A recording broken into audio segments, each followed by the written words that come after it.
ഓണമടുക്കുമ്പോൾ നേന്ത്രക്കായ ഉൾപ്പെടെയുള്ള വാഴപ്പഴങ്ങൾക്ക് പൊള്ളുന്ന വില. നാടൻ നേന്ത്രക്കായയ്ക്ക് വില കിലോഗ്രാമിന് 80 രൂപയിലെത്തിയപ്പോൾ ഞാലിപ്പൂവന് 96-ലെത്തി.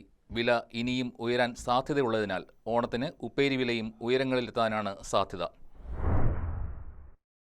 ഓണക്കാലം പടിവാതിൽക്കൽ എത്തി നിൽക്കുമ്പോൾ നേന്ത്രക്കായുടെ വില ഓരോ ദിവസവും ഉയരങ്ങൾ പിന്നിടുകയാണ്. നാടൻ നേന്ത്രപ്പഴത്തിന് കിലോയ്ക്ക് 80 രൂപയാണ് ഇന്നത്തെ ശരാശരി വില. ലഭ്യതക്കുറവ് മൂലം വില ഇനിയും ഉയരാനാണ് സാധ്യത. മറ്റു വാഴപ്പഴങ്ങൾക്കും ഈ സീസണിൽ വില വലിയ തോതിൽ ഉയരുകയാണ്. ഞാലിപ്പൂവൻ പഴത്തിന്റെ വില കിലോയ്ക്ക് 96 രൂപയിലേക്ക് ഉയർന്നു കഴിഞ്ഞു. ഈ രീതിയിൽ പോയാൽ ഒരാഴ്ചയ്ക്കുള്ളിൽ സെഞ്ചുറിയിൽ എത്താനാണ് സാധ്യത. ഏറ്റവും വില കുറഞ്ഞ വാഴപ്പഴമായ റോബസ്റ്റയ്ക്ക് 50 രൂപയാണ് വില. ഓണക്കാലത്ത് നേന്ത്രക്കായുടെ വില ക്രമാതീതമായി വർദ്ധിക്കുന്നത് ഓണവിപണിയിൽ ഉപ്പേരിയുടെ കുത്തനെയുള്ള വിലവർധനയ്ക്കും ഇടയാക്കും. ലഭ്യതക്കുറവാണ് വിപണിയിൽ വാഴപ്പഴങ്ങളുടെ വില നിയന്ത്രണാതീതമായി ഉയരാൻ കാരണം. മറ്റ് സംസ്ഥാനങ്ങളിൽ നിന്ന് വാഴക്കുലകളുടെ വരവ് ഏറെക്കുറെ നിലച്ചിട്ടുണ്ട്. നാടൻ കുലകൾ മാത്രമാണ് ഈ സീസണിൽ വിപണിയിൽ എത്തുന്നത്.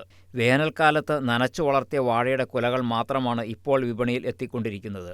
മറ്റ് സംസ്ഥാനങ്ങളിൽ നിന്ന് വാഴക്കുലകൾ വരാത്ത സീസണിൽ കേരളത്തിൽ വാഴപ്പഴത്തിന്റെ വില കുത്തനെ ഉയരുന്ന സ്ഥിതിയാണ് ഉള്ളത്. പ്രധാന കാരണങ്ങളിൽ ഒന്നായി ചൂണ്ടിക്കാണിക്കപ്പെടുന്നത് വന്യമൃഗശല്യം മൂലം പരമ്പരാഗത ഉൽപ്പാദന കേന്ദ്രങ്ങളിൽ കർഷകർ കൃഷി ഉപേക്ഷിച്ചതാണ്. ഏറ്റവും കൂടുതൽ ഉൽപ്പാദനമുണ്ടായിരുന്ന പാലക്കാട്, മണ്ണാർക്കാട് മേഖലയിൽ കാട്ടുപന്നി ശല്യം മൂലം കൃഷി നടത്താനാവാത്ത സ്ഥിതിയാണ്. മറ്റ് പല ഉൽപ്പാദന മേഖലകളിലും സ്ഥിതി വ്യത്യസ്തമല്ല. അതിശക്തമായ കാറ്റ്, പ്രളയം, കൊടും വരൾച്ച ഇവയെല്ലാം മാറി മാറി വരുന്നത് ആദ്യം ബാധിക്കുന്നത് മൃദുകാണ്ഡങ്ങളുള്ള വാഴയെ ആണ്.